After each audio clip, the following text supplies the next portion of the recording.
fait depuis les dernières années avec le mouvement MeToo. Ça l'a fait découvrir au grand public toute l'ampleur et les injustices, justement, des violences sexuelles.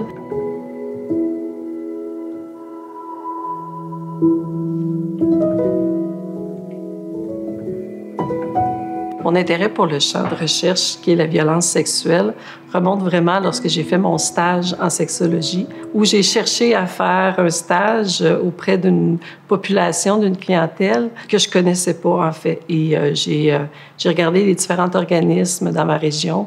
Et lorsque je suis tombée sur un organisme qui venait en aide aux personnes victimes d'agressions sexuelles, je me suis dit, ça y est, parce que les violences sexuelles, on en parlait très peu. C'était encore tabou. Je m'intéresse tout particulièrement à la prévention des violences sexuelles en milieu d'éducation. Donc, je développe des programmes de prévention, des programmes de formation également pour le personnel des milieux d'enseignement. L'autre domaine, c'est aussi des enquêtes, en fait, là. Donc, d'être capable d'identifier quelle est l'ampleur réellement des violences sexuelles, quelles sont les conséquences pour les victimes et comment on peut mieux intervenir.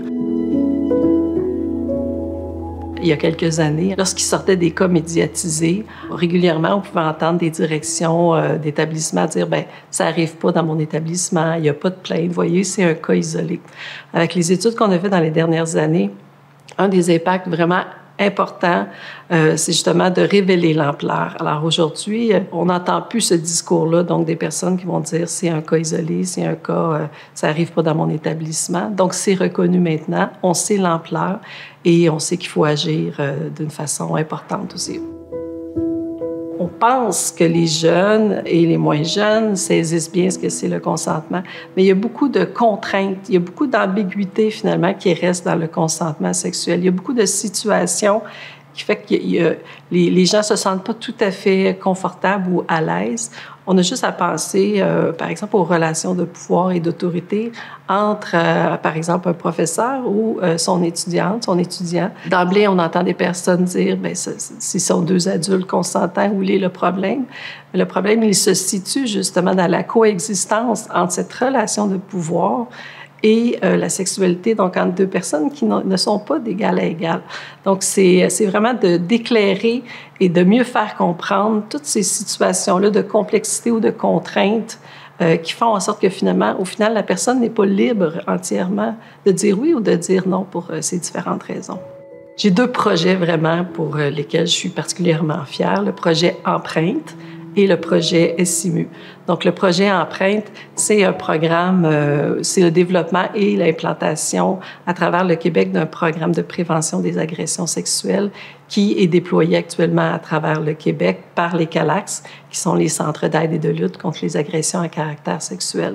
Donc, depuis 2018, à travers le Québec, un grand nombre de jeunes au secondaire ont accès à ces ateliers-là en classe. Et le programme Empreinte, c'est un programme clé en main aussi. Il y a de la formation pour le personnel scolaire et on a fait des capsules vidéo pour les parents. Donc, les parents peuvent aussi aller sur le site, visionner les vidéos qui leur permettent de se sensibiliser, de s'informer sur la problématique. Mais dans les prochaines années, le projet qui je pense, va prendre le plus de place pour moi, c'est vraiment d'évaluer, de faire le portrait de ce qui se passe actuellement au Québec, dans les cégeps et les universités, puisqu'on a eu une loi qui encadre et une loi qui vise à prévenir les violences sexistes et sexuelles en milieu d'enseignement supérieur. Chaque établissement a l'obligation de mettre des mesures de prévention, de formation, d'accompagnement. Donc ça, c'est sur papier. Je pense que ça va être important d'aller voir comment ça se passe sur le terrain et de voir à travers le Québec, donc dans différentes régions, pour s'assurer que peu importe la région, peu importe l'établissement où une personne étudie ou travaille, qu'elle a accès, dans le fond, à ce que la loi exige des établissements ici au Québec. Ce que ça représente d'avoir ce prix ACFAS, c'est vraiment un prix reconnaissance d'équipe. Pour moi, c'est une grande fierté parce que tout le travail que j'ai fait, je l'ai fait en équipe depuis les tout débuts. Et pour moi, ça permet simplement de remercier, de souligner l'excellence des équipes, des chercheurs qui ont été avec moi et des partenaires également.